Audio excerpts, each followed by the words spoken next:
And we are live with another edition of Fit and Fire's Keep Calm and Carry. I really do appreciate you guys swinging by. Naturally, Monday nights are always great just to get the week started and get work done and over with, get home and just relax a little bit. And I do appreciate each and every single one of you swinging by and spending your evening with me. Couple of house cleaning different things that I wanted to chat with before we got into our roundtable discussion with our two awesome guests. I can't believe I got both of them on the line at the same time. Naturally, the first and foremost, I wanted to apologize to Yehuda last week on our live chat. I knew that I had a lot of issues with my internet. You guys were chiming in saying, hey, you're having issues here, and this is just one way for me to make it up to him. Naturally, Alana and I are pretty good friends, I would say, and it's always great to have her and Mike on whenever possible. Tonight it will just be her. So, but we have a really awesome lineup here. I think we're going to have a pretty decent conversation. It's unscripted, and neither one of us, all three of us, really don't know the questions that we're going to ask. We've kicked around some ideas, but we're just going to try to open up a Pandora's box and jump down into Alice's rabbit hole and see what we can find. So with that being said, let's talk about some of my shameless plugs that I've got going on, because I've got a number of different things.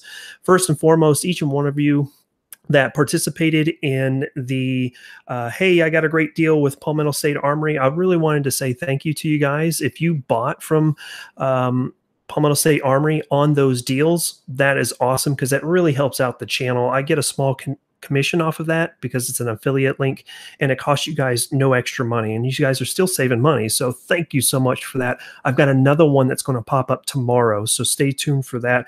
It's a really good deal, and I think I'm actually going to buy it myself. So with that being said, stay tuned. I got another video on that as well. I'll grab my notes here real quick. Naturally, fitandfire.com is going to have all of that information for you guys. Going to have all the different parts for my builds and some great deals that I can find on the interwebs, on the gear section, and links to all of my videos and live chats and all of that stuff. So if you guys are interested, naturally, fitandfire.com is always up and running. I'm trying to update that at least weekly, if not more. So be sure to swing by. Naturally, I wouldn't be able to do a lot of this stuff without my Patreon members, and I want to say a deep-hearted thank you to each one of you: Drew, Craig, the Real Gun Snob, and naturally the Semi-Armed Life. You guys really do help support the channel, and that is a huge, huge benefit to me. So lastly, before we really get churning on this discussion, I wanted to let you guys know that I'm super excited about this weekend. The 27th will be my 1-year anniversary on YouTube, and I never thought that I would be able to be in this position, let alone have the subscribership that I do. And you guys have made all of this possible. All the different things that I've been able to do, regardless if it's going to Iraq Veteran 8888's Range Day, SHOT Show, NRAM, these types of things are because of you guys, and I really truly appreciate that. So because you guys have been such awesome supporters of the channel, I'm going to give back to you guys. I've got a giveaway coming up. I'm going to post, I think I went ahead and decided that I'm going to go ahead and post the giveaway announcement on the 27th. So we'll actually do the giveaway, a week, 7 days after the actual announcement. So I'll give you 7 days to allow everybody to swing on by and see what's going on. But I've got some great prizes for 3 lucky winners. The grand prize is going to be a secret. I'm not going to tell anybody what the grand prize is until I actually do the announcement, because to be honest with you, I don't have it in hand yet. So I want to make sure I have it in hand before I make the announcement. Once I have it in hand, we're all good to go. If not, I'll have the same prize, but a different way of making sure that you guys get that, whoever wins that. The second prize is going to be some gun parts for you guys to start your own AR build. So there, at the very least, you're going to get a nickel boron bolt carrier group and at least a handguard, if not more items, if I can scrape up some more items. And then the third place winner will be just a swag pack, a whole bunch of different stuff that I've got. And you know what? Shoot, I'll just go ahead and throw a t-shirt in there as well. So the winner of the third prize, you'll just need to let me know what your shirt size is, and we'll get you a t-shirt. So with that being said, that's pretty much all I've got as far as the shameless plugs. Let's head on over to the chat room and say hi to all the beautiful people. First and foremost, we want to say hello to Mr. Izzy. I love hard tacos long. I really do appreciate you swinging by. It really makes me. I'm really humbled by the fact that you're just palling around, and that's pretty awesome. Thank you so much, BR549. It's always great to see you. Hee haw, sir. Jackie Billings, a bit of a celebrity when it comes to the journalism world. Thank you so much for swinging by. Black Diamond Guns and Gear, Josh and Josh, or the Joshes, they are in the chat room. Thank you so much. The Gun Snob, the real Gun Snob, thanks for swinging by. DeGrim Reaper, always good to see you, bro. M. White, thank you so much. Steve Lemieux, is that French or is it French Canadian? It's an interesting little take there. Matt Morse, and that's pretty much Little Wiz. That took me off there for a second. Little Wiz 1777. Thanks for swinging by. And I can already see that the chat room is abuzz. So again, this is going to be a bit of a roundtable discussion. Each one of us is going to have a question of our own that we can kind of pick each other's mind and kind of maybe, I don't know, insult each other's intelligence a little bit. But it's also for you guys to chime in as well and either yay or nay what we have to say, or ask your own questions as well. And we will pop back and forth into the chat room as we go. So with that being said, and without further ado, let's introduce tonight's panel. Again, like I said, last week I had some technical difficulties, if I can say the word correctly. And Yehuda, he had some, I didn't have the best live chat with you, and I do apologize for that. But Yehuda Brenner, he is online here. Tell us who you are, where we can find you, and why are you important, sir? Well, first off, I know where you live, so if it happens again, you know. My name is Yehuda Reamer, and why am I important? I'd like to believe that I'm God's gift to the human race. My wife constantly reminds me otherwise. But no, I wrote a children's book called Safety On. It's an introduction to the world of firearms for children. There's nothing like it on the market. And I currently have 2 other books on firearms education for children. And that's kind of what got me here. It's outstanding. And I do appreciate that. Not only that, but I also appreciate the fact that you took the time to send my daughter one of your books, and it was autographed, and that is completely awesome. We've already read it. She loved it. She even stopped me and was like, Dad, I want to read. Shut up, you. Let me read it. So it was awesome. We really enjoy it. And it's one of those things that we're going to read several times throughout the week, if not weekly at the least. So thank you for that, sir. Thank you. All right. So our next panelist, and let's see if I can butcher her name for the 50,000th time. She is one of the co-hosts of the Semi-Armed Life. She's a huge supporter of my channel. I'm a huge supporter of her podcast. It's Alana. Is that right? Did I say it right? You're never going to get it. Never going to get it. Alana. That's okay. Alana, there you go. Yes. Well done. Hey everybody, what's up? I'm Alana Barracks. As Fire already said, I am the co-host of the Semi-Armed Life podcast that I run with my boyfriend, and we're available on iTunes and SoundCloud. Otherwise, I'm just a big gun nut. As you can see, I enjoy my firearms. I do need to give a quick shout out to one of the guests in the chat room right now. The guys from Black Diamond Black Diamond Guns and Gear, excuse me.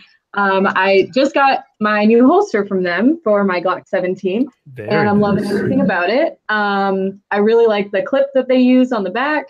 It's adjustable, super fun. So thank you, BBGG, Josh and Josh. There you go. The Josh is hooking you up with some awesomeness right there. So I will also say that Alana, I think I got it right there, Tom. You did. Alana wins the award for best background. Thank you. Brutal. That is brutal. I'm sorry.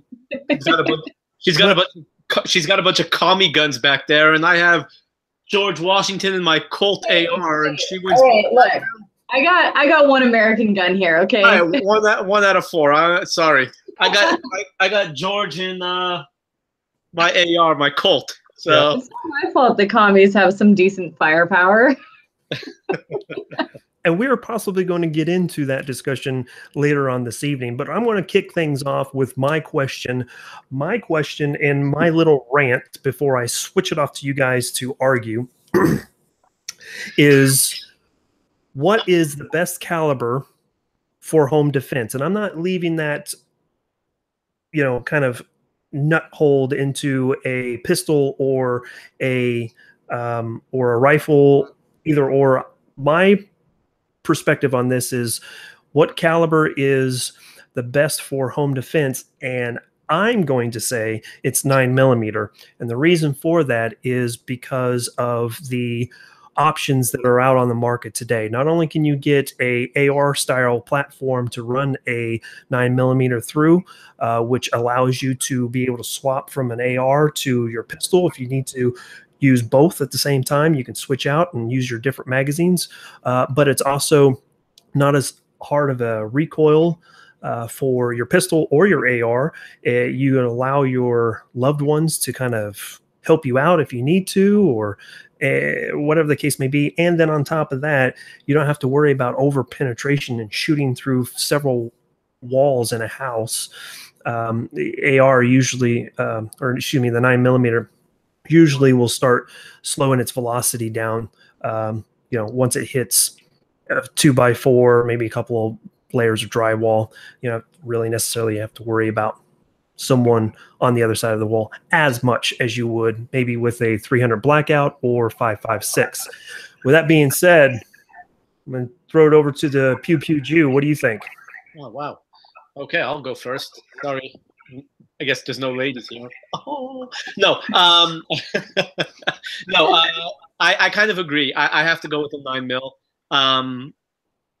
I like the fact that in today's day and age, a well-placed round with a 9mm will get your target. If there's a bad guy in the house, it'll stop him no matter what. That said, it's definitely more cost-effective, and I do believe that it has enough power to stop the bad guy. But if you're using the proper, hollow points, I don't think that it's going to go through any walls or anything. So as someone who has 3 kids, I'm happy with the 9mm that I have in my Glocks by my bed, and I would go with a 9mm. All right. Alana, what do you think? All right. So I think I could give kind of a very generic answer that I think that the best caliber for home defense is the one that you can shoot the best, right? I think that'll make everybody feel good. But personally, I keep my Glock 17 by the bedside for my home defense with hollow point rounds, of course. I think that a shotgun is a great option, depending kind of where you live. And, for example, like I live in a condo, so I kind of would have more to worry with going through walls and stuff like that. But yeah, I think generally I tend to agree more that 9mm is kind of where it's at. Right on. So those 45 knockdown power people. Well, with a 45, though, the reason why I'm concerned about 45s is because anything you would hit with a 45 is supposed to go up in a bunch of cloud sparks and fireworks and everything else, and I can't have fireworks inside the house besides my gun. So this is one of the particular projectiles that I like to use. This is from G2 Research. This is their Talos, I believe, if I remember correctly. This is their Talos round, and it's a fragmentation round. So as soon as it hits something, it's going to start peeling away and fragmenting. So you're not going to get a lot of penetration with it. The velocity will start to slow down rapidly once it hits a wall, and hopefully, or an individual, and hopefully it won't necessarily over penetrate, but it will also do a lot of damage. So that's what I like to carry. I've shot at a couple jugs and have been able to recover some of the fragmentations, and it's pretty impressive. So this is my thing. I know that Fort Scott Munitions makes some pretty awesome copper rounds that really provide a wound channel that is pretty awesome. So there's a lot of information on the internet with ballistic gel testing and stuff like that, but I'll leave it at that. So with that being said, let's move over back to the chat room real quick. Did anybody have any caveats, anything else they wanted to say? I think we covered it. All right. Word of the night is fragmentation, Jackie says. So there we go. I thought I saw a question. Oh, she also wanted to know if I was coming over to the dark side and transitioning from 45 to 9mm. This is an ongoing feud between Jackie and I, and at the end of the day, Jackie, you win. I concede. 9mm, yes, ma'am. So there you got it. It will forever be on YouTube, me conceding the argument that 45 is just like 9mm, only for grown-ups. Izzy Long says 50 Beowulf because the neighbors don't really need a working fridge. Indeed. And you can still use your normal AR. So, all righty. Jackie also says, I approve of your wall, Alana, and your coffee mug. So thank you, Jackie. You rock. So I do want to point out one thing that I've seen in the chat room. Thanks for swinging by, guys, and not ditching out on me for Shark Week. I know Shark Week's up and running, and I know that's way more important than me, but you guys chose me, and that hits me right here. Yeah, when I saw that in the chat room, I was thinking about just ending the call right there. But I'm feeling generous, so I'll hang out with you guys. There we go. All right. So video proof. There you go. All right, Jackie. There you go. Video proof. So we're going to turn everything over to Alana. She's got a question. We're going to talk about it and tell her why she's wrong. Go ahead. I don't think it's a right or wrong question. It's an opinion. Okay. So my question kind of requires a little bit more of a backstory. So I'm just going to rant for a few minutes. So recently, I don't know if you guys keep up with what these kids from Florida are doing with the March for Our Lives kids. But they have been now doing a Road to Change, and it is a series of town halls that they're conducting all over the country with like local elected officials to bring the anti-gun agenda to their doorstep, basically. So I wanted to ask if you guys think that the gun community should be responsible for reaching out to anti-gun groups to kind of present our agenda. And the reason I asked this is because I had actually considered going to one of these town halls that was in Northern Virginia, just so that, you know, a lot of these people could like meet a pro-gun person, because I feel like a lot of them don't even know pro-gun people necessarily or understand the pro-gun agenda. So yeah, I guess I decided not to go. Because I was just kind of uneasy about it, but I wanted to get your guys' opinion and whether or not the gun community should be responsible for reaching out and trying to bridge that kind of learning curve with a lot of these anti-gun folks. Go ahead, Lahuda. So, on one hand, I think they should, but my idea of reaching out is not necessarily going to these town halls and voicing my opinion, especially with, you're constantly seeing in our country now, kids or, teenagers are getting mugged and beaten just for wearing a Make America Great Again hat. So imagine going to an anti-gun group and you're starting to voice your opinions. I don't think you're going to change minds that way. I think the best way to do it is starting locally, reaching out to your friends and family who might be anti-gun and say, hey, why don't you come to the gun range with me, try it out, see how you like it.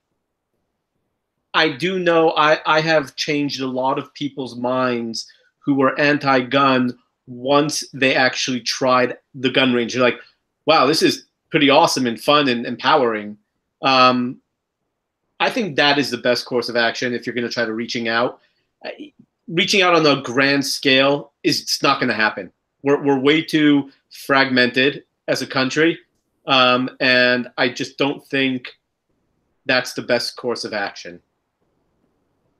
That's a good point. I would have to say probably it would really depend on who you really mean when it comes to the gun community, because again, as aforementioned, we are a bit fragmented. Heaven forbid that a gun advocate would show up at one of these rallies or town hall meetings, and that individual would be as what we would like to refer to as a FUD, just give me my bolt action Mosin Nagant and my shotgun and to hell with y'all. We don't need no AR-47s. So, so I think that's one of the biggest things. I think there needs to be a good, viable representative. I don't know if I don't think. Personally, while I support her 100%, I don't think that Dana Lash is a good representation because of the fiasco down in Florida and how she was just shouted down. But someone like, what's his name? The gentleman from North Carolina that had that video that was going. Robinson. What's his name? Mark Robinson. Yes, that's his name. I was going to say Christopher Robinson, but I think that's somebody. Pooh Bear. Yeah, seriously, man. Yeah. You gotta stop hanging out with your daughter and come hang out with some adults. Right, and I know. Tell me about it. But I know that one. But there is visual evidence of Pooh Bear carrying a shotgun. So there is. That's true. I have seen that. Gun. Winnie the Pooh was pro gun. There you go. And he's a Brit. So go figure that. But that being said, that's my kind of 2 cents. It has to be someone who can not only speak intelligently about firearms, firearm safety, firearm use, but also be open enough to have a reasonable dialogue and can hold their ground, but at the same time make it seem like they're conceding. Does that make sense? Yeah, absolutely. And I think it's just unfortunate because a lot of times those platforms aren't really available for people who maybe are more willing to reach out and speak intelligibly about firearms. It's like Yehuda said, a lot of times these anti-gun people are not exactly willing to hear people out, or they're just more interested in shouting people down. So, it's not ideal.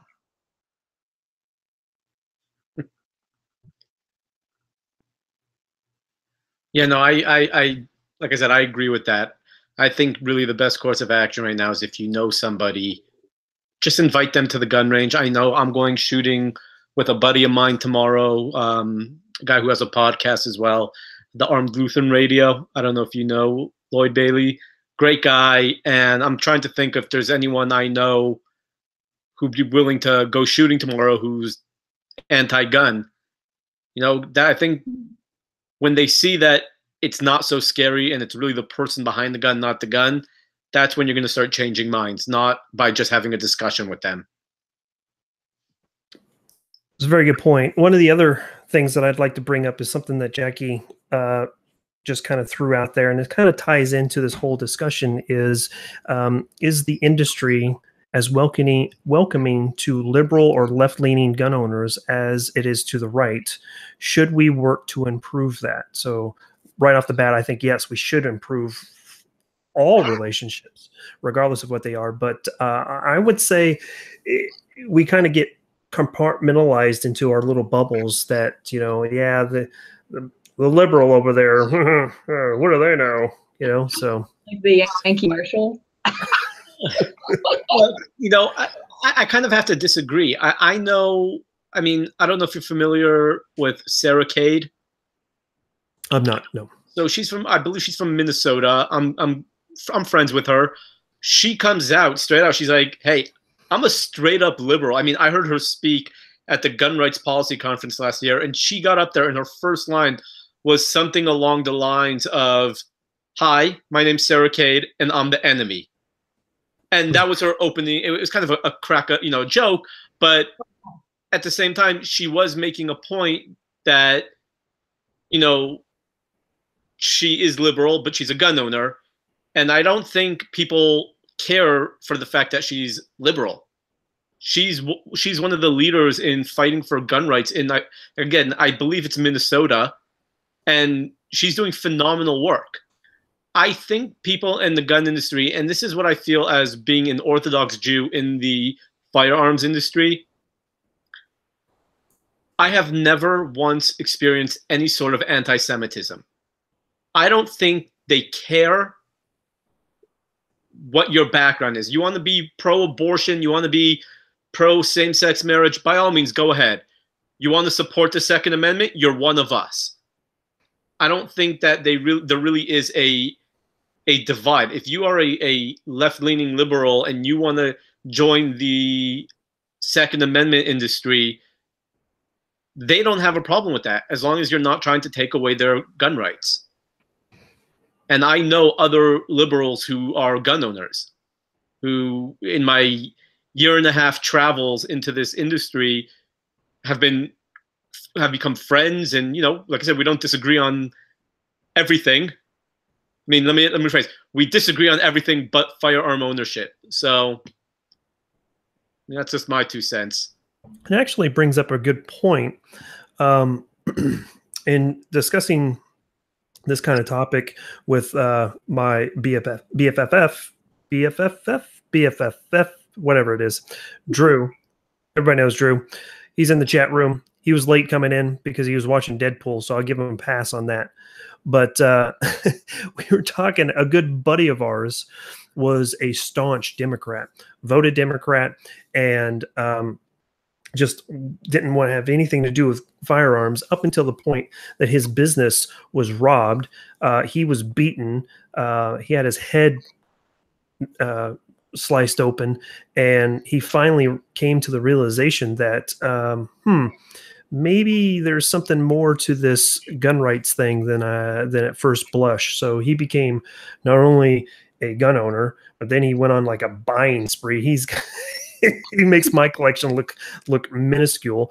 And then on top of that, he ended up becoming a state representative for his district with the Kansas State House of Representatives. So, I mean, you want to talk about someone who was left moving completely to the right just because of one incident.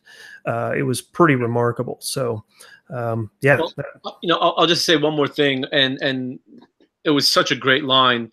Someone actually brought this topic up at the Gun Rights Policy Conference last year, and everyone turned to this woman, Sarah, because she is, of course, our token liberal there. And she just said straight out, she goes, you want to reach out to us? We're here. Just don't be a dick. Like, those were her exact line. That's all. Just don't be a jerk about it. And, don't treat us as a liberal. Treat us as a gun owner. And I think that would definitely be a very big help in maybe bringing more of the left over. Yeah, just to kind of back up what you guys have already brought up, I think that one of the biggest issues is that we have so many keyboard warriors in the industry. I think that personally, I've met plenty of Democrats or liberals who own guns, and um, you wouldn't know it necessarily unless you started talking about politics with them. But generally, I never see folks in the firearms industry treating other gun owners poorly just because of a political view. But when you go online and you see, you know, Joe Fudd over here commenting, "Oh, these darn libtards, blah blah blah," that doesn't help anybody. So I really do think that it's the whole keyboard warrior issue in the firearms industry, and not necessarily in the real industry, if that makes sense. And I think that brings up an aspect of it with social media and the fact that we've now become so disconnected from one another that we have lost kind of the human element about the people that we disagree with, because everything is online, or you can hide behind a keyboard. There has been little, correct me if I'm wrong, but there seems to be less and less engagement on a personal level. And you would find that most people would be a little bit more, I want to say nice to one another, but people would be a little bit more cordial to each other, talking face to face instead of through Facebook or through YouTube comments or on Instagram or Twitter, or whatever the case may be. You get people face to face with you, and some people are not as tough as you would think. Yeah, no, I mean, I couldn't agree more. I think that, personally, I've had people online call me really horrible, horrible things, as I'm sure you guys have probably experienced it as well. Things like child murderer and stuff like that. But I imagine that if I met these people in person and they see how nice and polite I am, they would totally not call me that. So I mean, it's really unfortunate, because I think that in the age of social media, we provide people with these soapboxes to kind of get out there and yell about their feelings and whatever snowflakes do. I don't know. Right on. Yeah. I can attest for a fact that you're not sweet and innocent, right? Oh, come on. I toss it back to Yehuda. Anything else that you wanted to add to this? No, I think we covered all the bases of this one. Okay, so I wanted to switch over to the chat room real quick, because we had a number of people jump in since we've last swung by over there. I just wanted to say hi to a couple different people. I have to scroll back up here just to get to where I was. But EJ, I just wanted to say, hey, thanks for swinging by. Thanks for jumping into the chat room and saying, hey, WW Clay 86. Good to see you as always, sir. Thanks for swinging by. Hopefully you got the notifications this time, right? So we had a conversation through email about that. And then we had another individual that had a question. Let me see. Here we go. Rabbi Jesus says, hi, Izzy, for one thing. And then he says, question for Pew Pew. First off, I'm not a rabbi. He just wanted to put that out there. I don't think, was Jesus a rabbi? I don't think so. I don't think he was either. But he is Jewish. He says, when you go back to Israel, how do you explain your love of guns? They act like I'm a nut for owning them. Any thoughts there? First off, I tell them I'm an American, so I don't have to answer them. No, truth of the matter is, I tell them that, a majority of the terrorist attacks that have been stopped in Israel have been stopped by armed civilians, not law enforcement. So, or not law enforcement, not military. It's literally the guy on the street in Jerusalem who pulls out his firearm, jumps on a moving tractor that's going down the block, and pops the guy in the head. Game over. So I was like, how do you argue with that? They're like, well, you don't have terrorism. I'm like, you're right. We might not have terrorism like you guys have, but doesn't mean we don't have, bad guys. It doesn't mean we don't have things happening. I said, why should I have to wait for a police officer? I said, I tell them this. I said, luckily, I don't live in a place where there's rampart terrorism everywhere, where I have to worry about, whether a guy's going to knife me in the back just because I'm Jewish. So I said, I don't have to worry about that. So I don't have police officers, security guards, like you said, armed guards, the IDF. I don't have them standing on every street corner here. I am my own first line of defense. Some of them are like, okay, I understand that. And some of them are like, oh, you Americans and your guns. I'm like, all right, Americans and my guns. I'm like, look, that's why I live in America, not Israel. Not that I don't love Israel, not that I don't. I was just there a few months ago, but proud to be an American. I always say, someone says, "What are you, Jewish?" I'm like, I'm an American Jew, not a Jewish American. I'm an American Jew. So hope that answers your question, Rabbi Jesus. Yeah, outstanding. Which I never thought I'd say in my lifetime. Well, I would actually have to kind of dish it over to Alana. Have you traveled abroad? And this is going to kind of be a splinter question to what was offered up, but have you traveled abroad? And if you have, what have been your impressions of the security? Sure. So I am not a world traveler, but I have been to Canada more times than I can count. That doesn't count. That doesn't count. Wait. Is it French Canadian? No, my mom is not French Canadian. Okay. We're not French Canadian, thank goodness. No, so I mean, I've traveled all over Canada, and but specifically, I've traveled all over the States, and I know that sounds silly, but a lot of folks haven't really been to, like, a lot of people who live in pro-gun states haven't necessarily seen what it's like to live in an anti-gun state. And I mean, the security, it's interesting.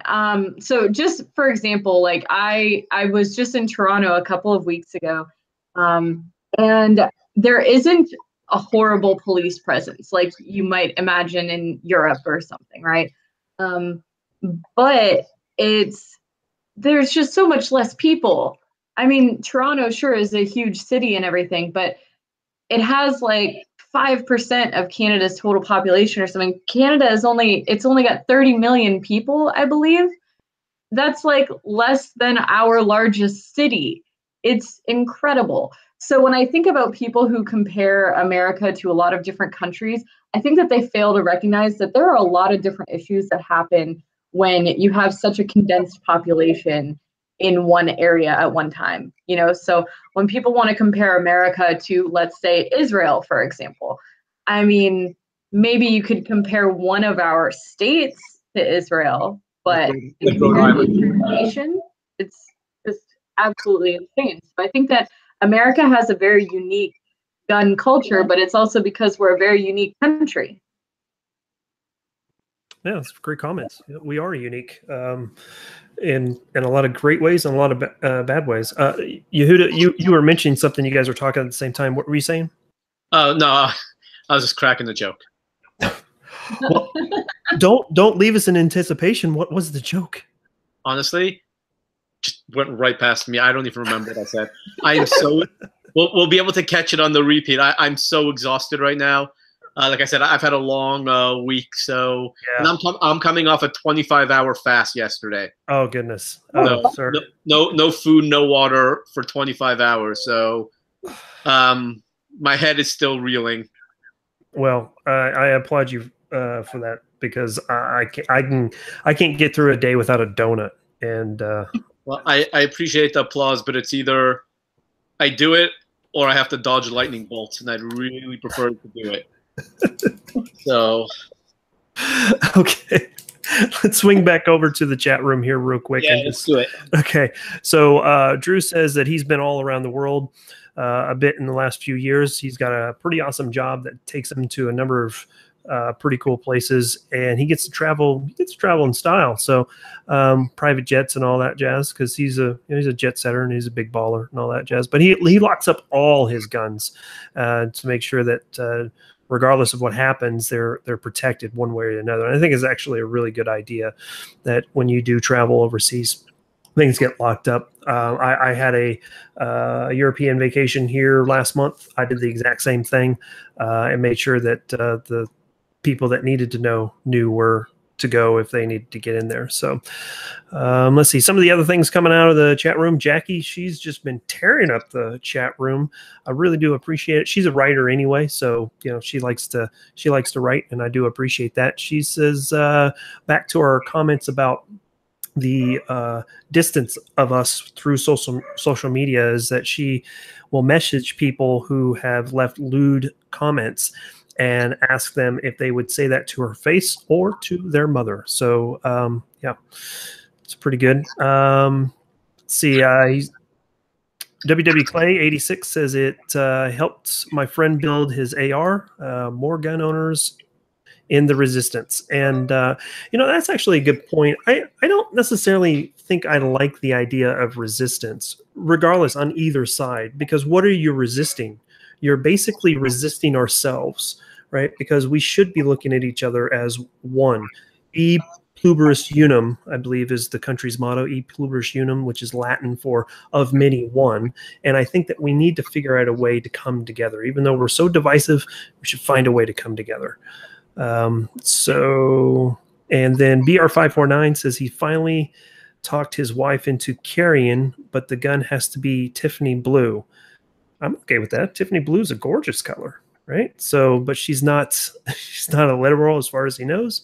But it took since Jackie was a guest on here to convince her to carry. So there you go, Jackie, influencing a number of people, and I believe Alana and Jackie needs to do some type of collaboration one way or the other. I think that would be pretty awesome. So I've never met Jackie, but I hear so much about her. Seems kind of awesome. She is Instagram's micro warrior. So yes, she is. So Jackie actually threw a question. We're going to pitch it right on over to Alana. What's your thoughts on pink guns and accessories marketed towards women? Does it help or hurt? I love this question. Okay, so I have so many thoughts on this. First and foremost, I do think that it helps in a way. It helps new women get into firearms, whether I like it or not. It does help to be able to show somebody who's new to firearms, like, oh, look, you can customize your guns too, you can make it your favorite color. And I think that that's great if that's what somebody is interested in. I think that it is a problem, though, if that is kind of like a main selling point. I don't like it, for example, when I walked into a gun shop with my sister-in-law, and I asked to see a Glock 43 because I was teaching my sister-in-law about concealed carry. And the guy immediately asked, he was like, oh, do you want to see the Tiffany blue one? And I was like, no, just show me a Glock 43, man. And it was like, you wouldn't ask me that if I were a man. Like, do you offer the Tiffany blue gun to the men? Probably not. I think that it can sort of misconstrue firearms as accessories and not lethal means of defense. To me, it's kind of like a double-edged sword, because on one hand, it can be a recruiting tool, and that's great. But on the other hand, it sort of takes away the responsibility and the seriousness of, the aspect of owning and carrying a firearm. So the way I see it, like, I don't have any kind of, colorful foo-foo guns. And I don't think that I will ever have one unless I get to the point where I have so many guns that I don't care if one of them happens to be, accessorized, if you will.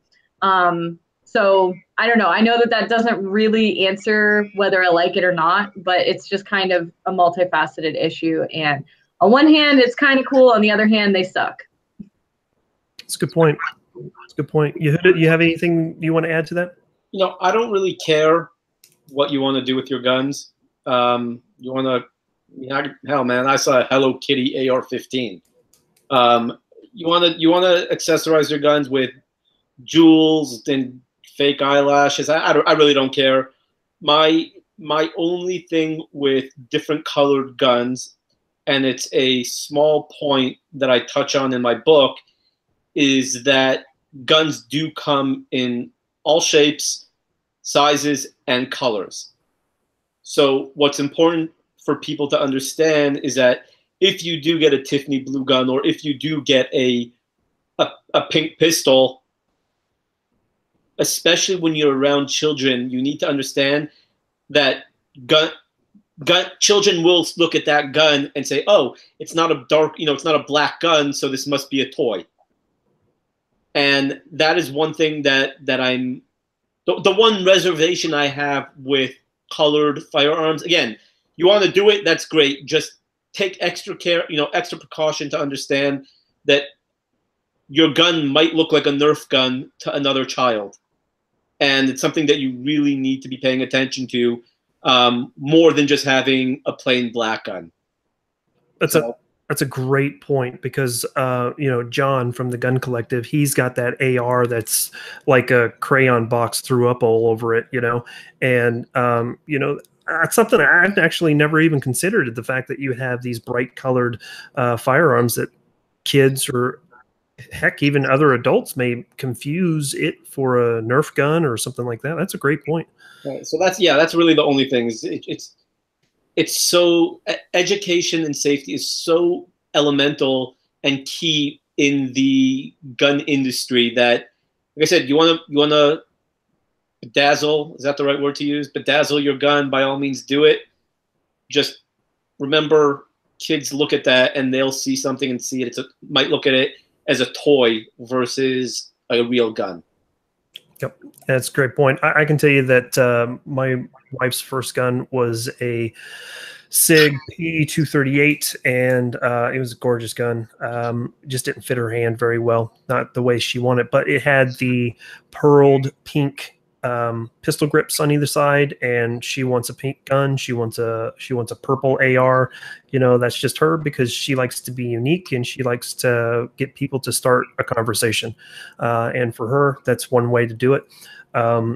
I was actually looking at a Tiffany blue pistol, and they asked me if I wanted to take a look at a CZ instead.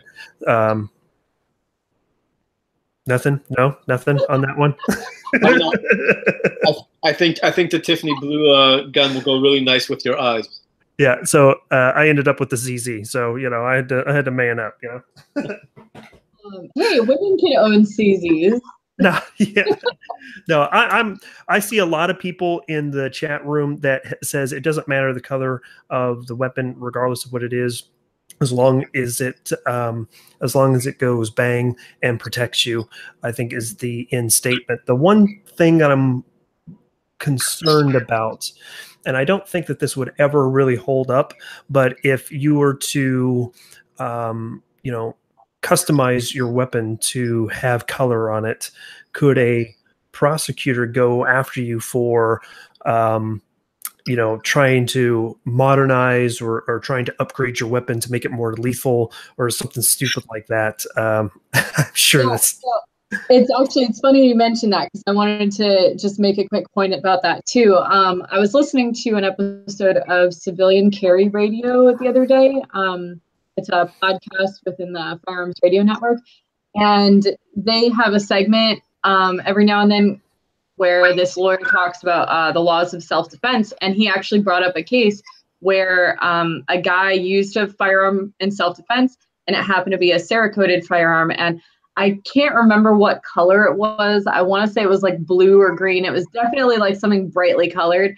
And the prosecution did try to use that against him by saying that basically he didn't take the responsibility serious enough, and that he, was treating guns like toys, something along those lines. And the judge, it got objected, but the judge and they didn't accept that as like a piece of evidence, but they didn't strike it from the case either. I don't know if I'm using the correct terminology, but basically the jury was still able to use that to determine whether or not the guy was guilty or innocent.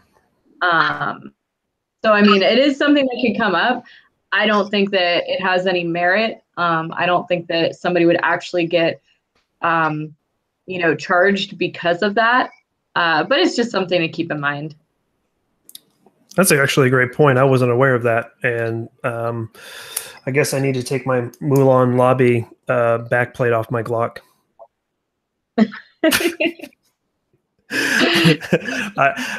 One too.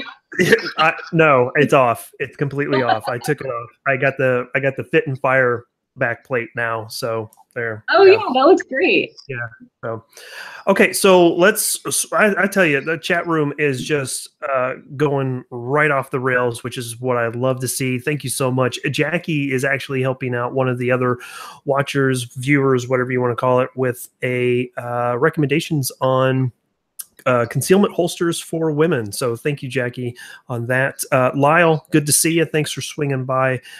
Great talk we had today, sir. I really appreciated that phone call, and thank you for this weekend as well. Lyle was able to help out with some land to stretch out my legs on the Ruger precision rifle. So again, thank you for that. I hopefully will have a precision shooting competition coming up here, if not the 1st of August, 1st of September. So that land is greatly appreciated. So we're gonna pitch it over to Yehuda and allow him to stir up the pot a little bit. What question you have, sir? Okay, so first off, Jackie asked a great question.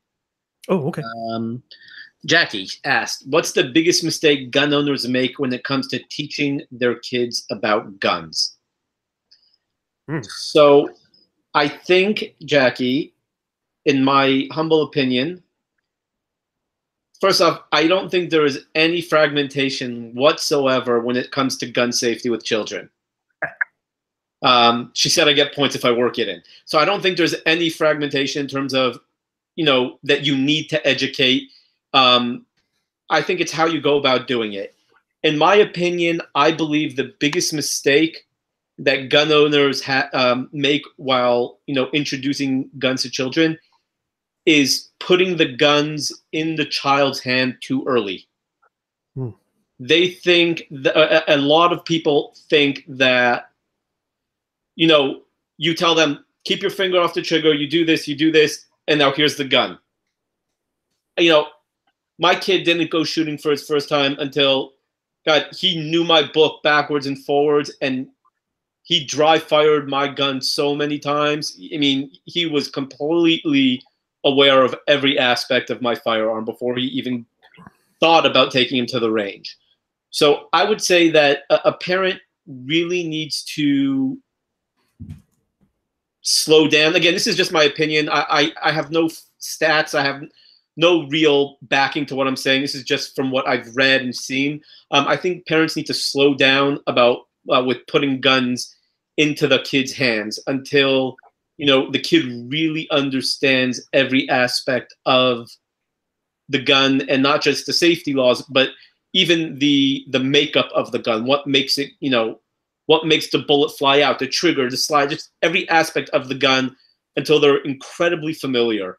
Once the child is at that point, and you also feel that the child is mature enough, then I would say, obviously with a parent's discretion, then you can take them to the range. And I think that there would be a lot less accidents if that would happen. Right on. I don't know. I don't know if that answered Jackie's question. I think it answered it perfectly. Alana, what do you think?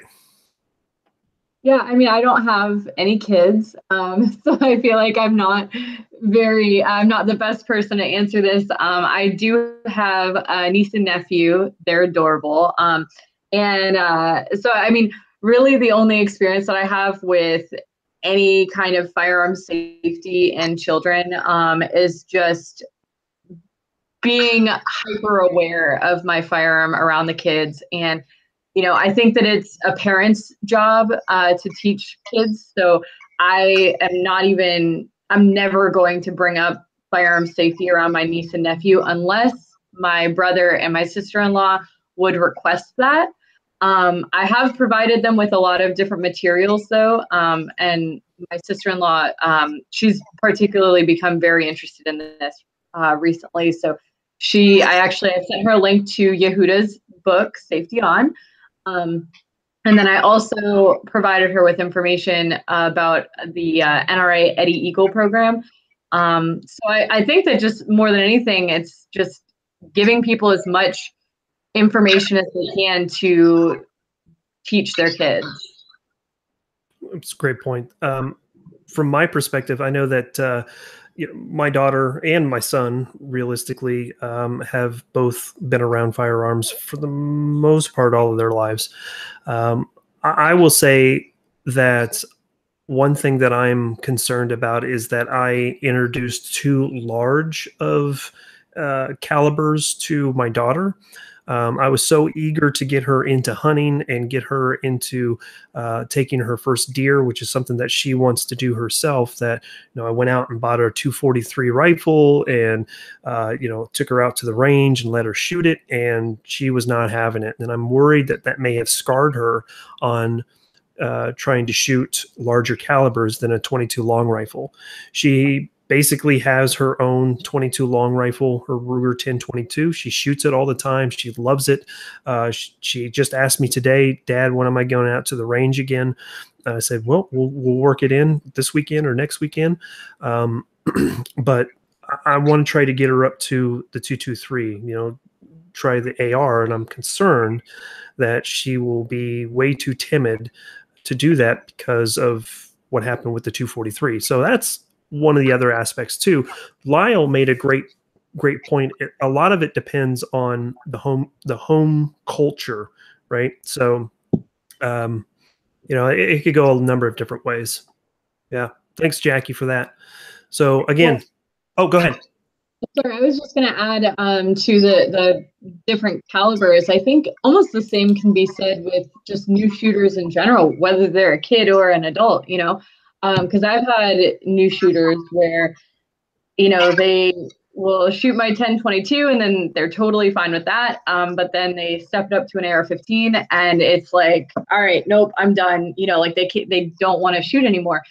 So the way that I kind of work with new shooters now is I'll have them shoot the smaller calibers like my 1022 or like my Glock 42 chambered in 380. And then they want to try, the next step up. I will just make them shoot one round, just one, and then set down the gun. Let me know how you felt about it. If you're totally good, then, we'll keep shooting. But I wonder if, is that kind of how it works when you're teaching kids? I don't know. Like, do you just let them rip? I don't know how it works. I mean, I know with my kid, with my daughter hasn't gone shooting yet. She's not ready. But with my 8-year-old, we took him to the range. He is the Ruger 1022. I put one round in the magazine and, I let him shoot it. I don't want him to actually accidentally double tap and, the gun goes somewhere else. So, he had one shot. I made him reload the magazine, put it in one shot at a time. Now we're filling it up to 10 rounds at a time, and he's just plugging away, blinking all day. And, he's absolutely loving every minute. I mean, he begs me every day, when are we going next? When are we going next? When are we going next? And, he absolutely loves it. So it's really, I mean, again, I think every person and every child is different, and it's really a play-by-play. Indeed. Yeah, indeed. And I can tell you one of the happiest days as a father was when my daughter looked at me and told me, Dad, stop loading the magazine. I want to do it. Okay.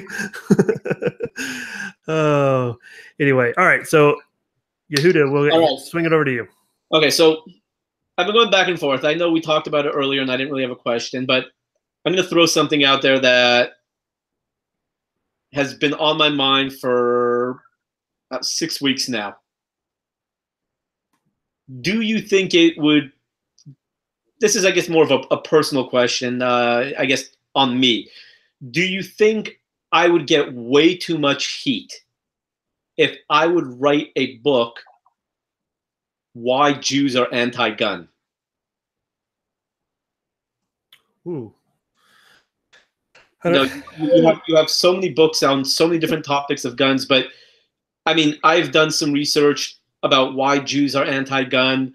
I'm studying it, and I'm not talking about a 500-600 page book. I'm talking about a 150, 200 page book on the origins of Jewish hatred towards firearms.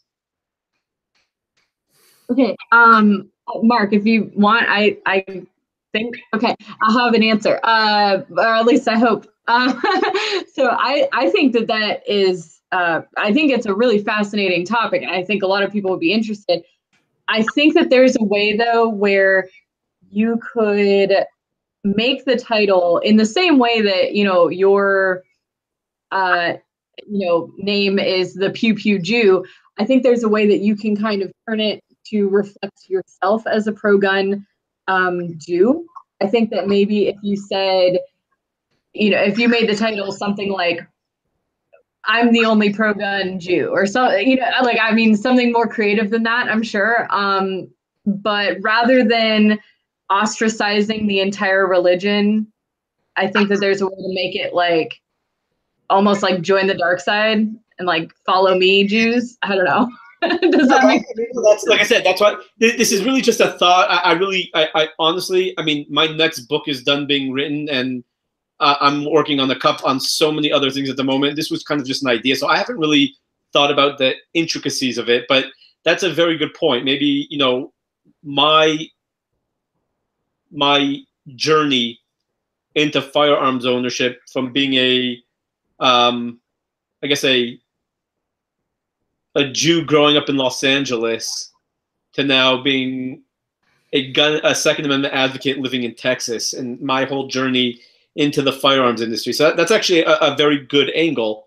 But I just want to throw it out there. It's something that popped into my mind, and I mean, the reason why it popped into my mind is that's actually one of the reasons why I've taken this persona of the Pew Pew Jew on. Is I am trying to give the Jews back their voice into the firearms industry. So that's actually a very good angle. So, and I think that from my perspective, I'm pretty sure you're going to get your fair share of slights and people coming after you, and how dare you promote such a thing that has tore our culture down for so long, and so on and so forth. But the thing that kind of popped in my mind is no one in history has ever become a standout, or has ever become great without sacrifice.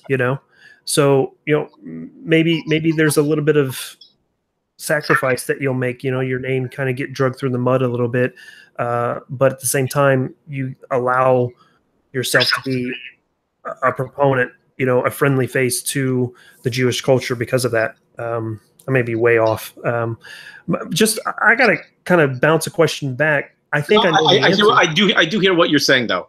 Yeah, and I got to bounce a question back, because I think I know the answer, but I'd like to hear it from you. Why is there such a stigma with firearms in the Jewish culture? I mean, there are many different reasons. I think the very basic reason stems from Jews coming over from Europe in the 1800s and pre-Holocaust and after the Holocaust. Before the war, in the early 1900s and late 1800s, you had something called not pogroms. I mean, you had the pogroms, but shtetls. Shtetl was a small Jewish community, usually within a larger community, kind of almost like a Jewish ghetto, so to speak.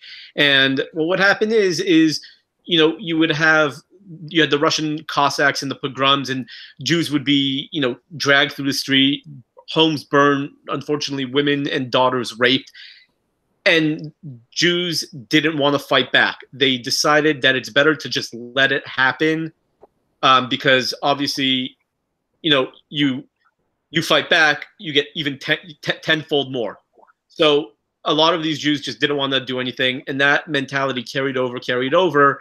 And then in the 1900s, you had a ton of you had Hitler coming into Germany, confiscating guns, registering guns, confiscating guns of Jews that reached over to Poland once they took over Poland. And then before you know it, the Jews have no way to defend themselves yet again. Following the Holocaust, Jews just wanted to be left alone. They didn't want anything. So they kind of just, if you had a gun, you're asking for trouble, better not to have a gun.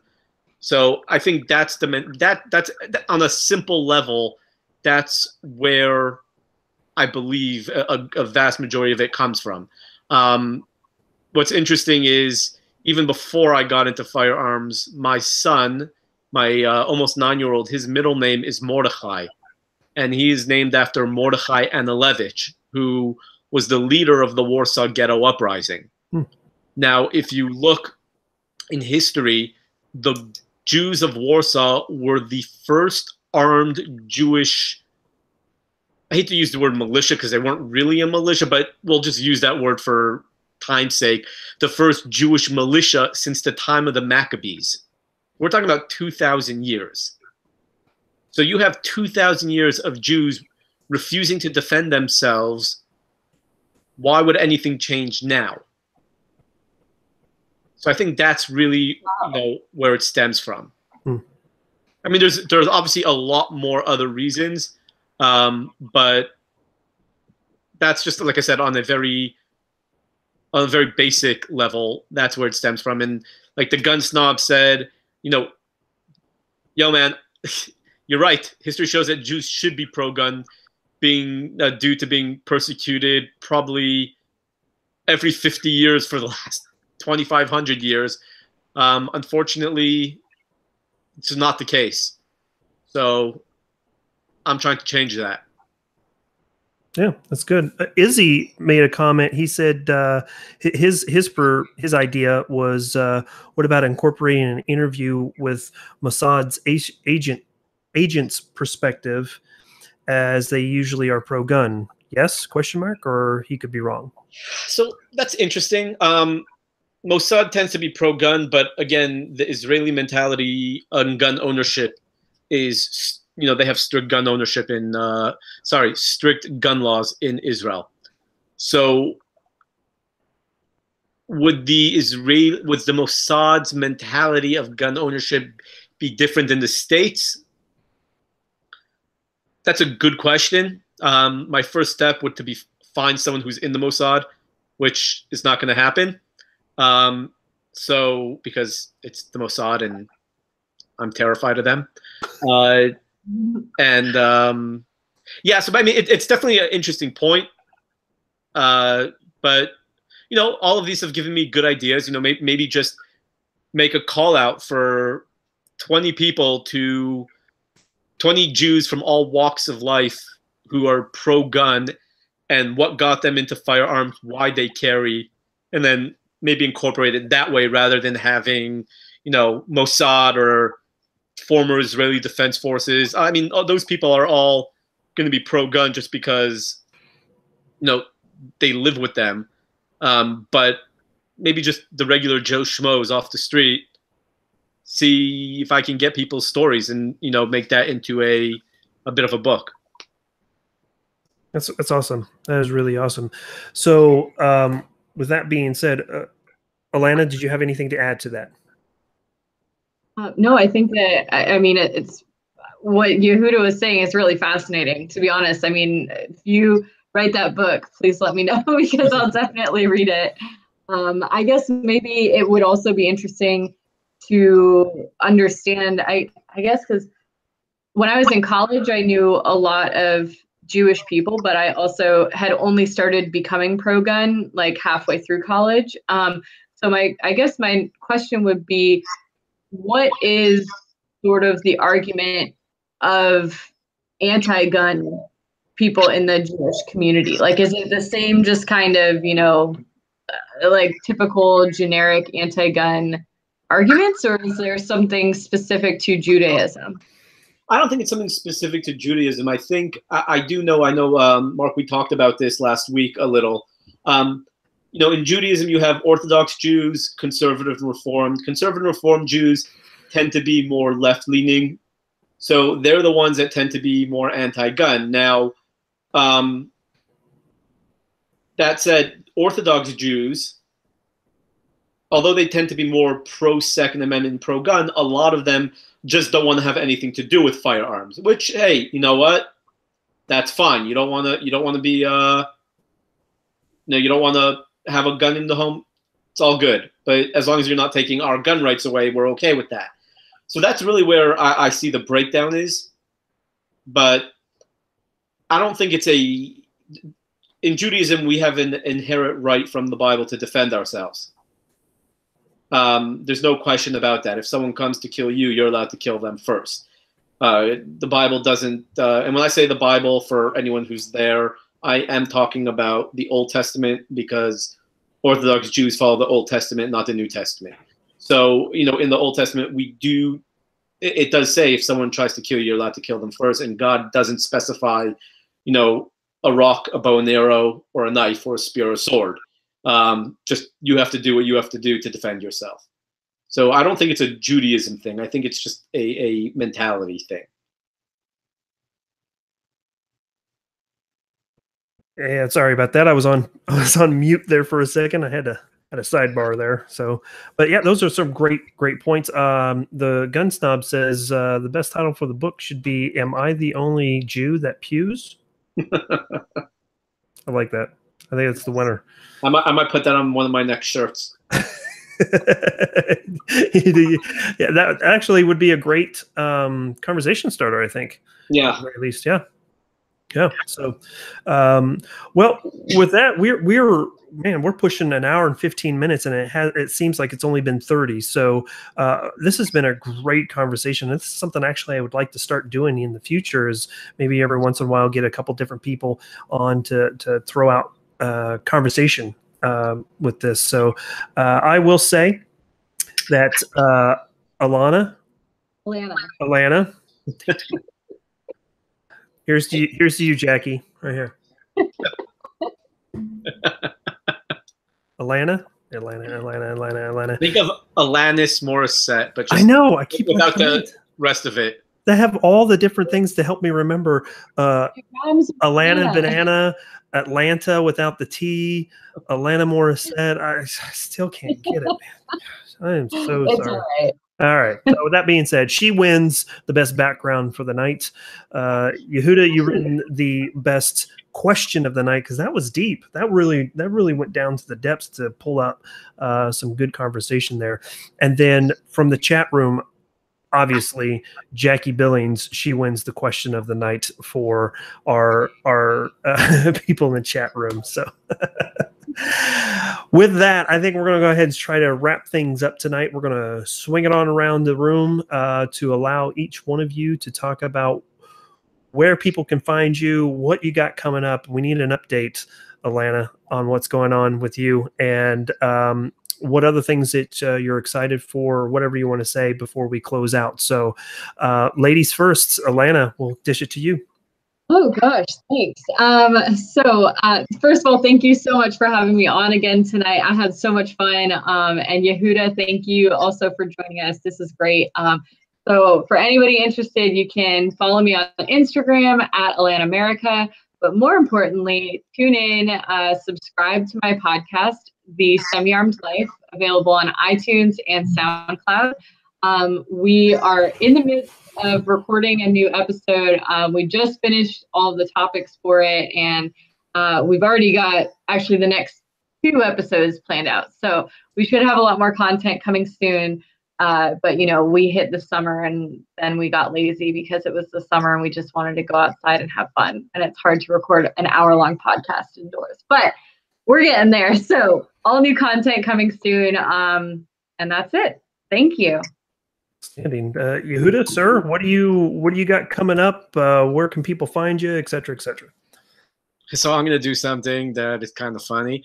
I am coming up on the podcast, A Semi-Armed Life, very soon. Even though it hasn't been booked yet and it hasn't been discussed, I'm totally putting Alana on the spot because I told you I want you to have.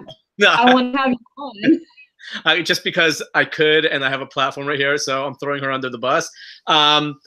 People can find me on Facebook under Yehuda Reamer. They can find me on Twitter at the Pew Pew Jew, Instagram at the Pew Pew Jew. And coming up, I do have a pretty kick-ass store opening up really soon with tons of Pew Pew Jew swag and other really fun stuff. Pro-gun biblical shirts that will definitely get you a second look from anybody. So I'm excited for that.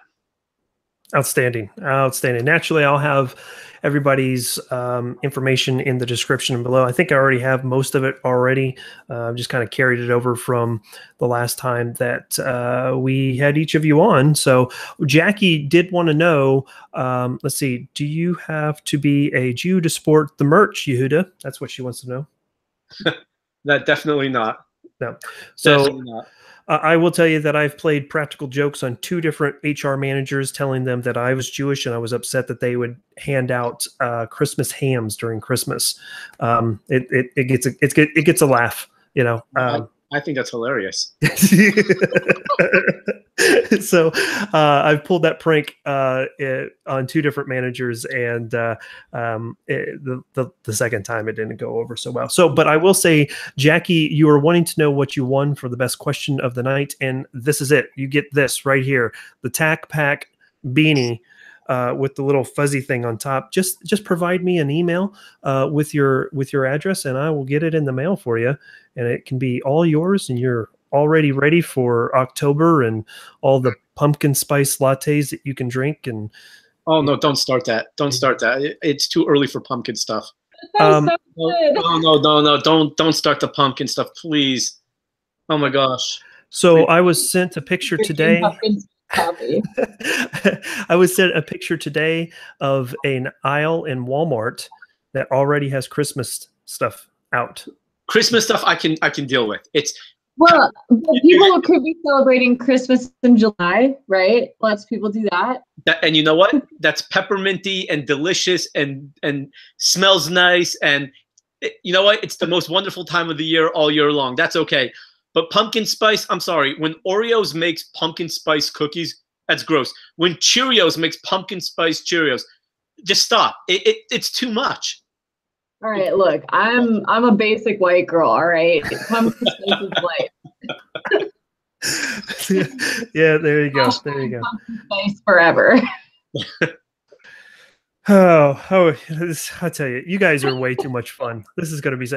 I tell you, when we get the 3 of us, or I guess maybe even the 4 of us, if we can get Mike to join, oh my goodness, this is going to be ridiculous. So I just got a text from my wife saying after pumpkin season is mint season.